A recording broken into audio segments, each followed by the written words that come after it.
Pitam vas, koje boje zrcalo? Kako koje?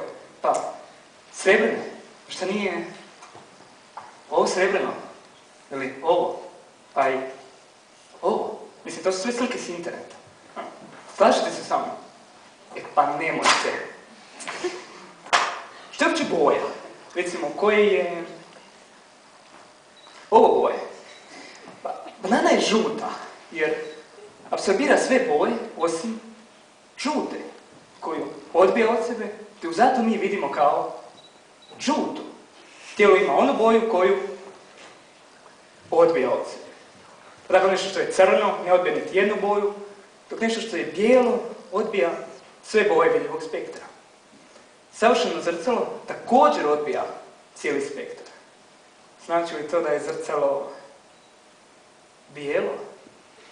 A ne, to bi onda značilo da bi se vidjeli svoj odraz u mojoj košulji, što nije slučaj, jer pigmenti košulje svjetlo se reflektiraju difuzno, nasumično u svim smjerovima, dok na drugoj strani zrcalo svjetlo se reflektira pravilno, tako da se dvije paralelne zrake svjetlosti reflektiraju kao dvije paralelne zrake svjetlosti.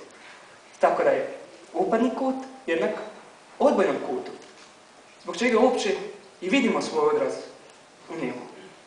Prema tome, zrcalo ima svaku boju koju stavimo ispred njega. A tako i boju vas. Osim ako niste vampir. Samo što to nije točno. To vrijedilo za savršeno zrcalo. A mi ne živimo u savršenom svijetu. Spektrografska istraživanja su dokazala da zrcalo jednu boju ipak reflektira bolje od drugih. Zeleno. Da, zeleno. Uvjerite se, ako mi ne vjerujete. Makar ja bi sam sebi povjerovao. Ako uzmemo dva zrcala i uparimo ih jedno u drugo, vidjet ćemo tunel sastavljen od...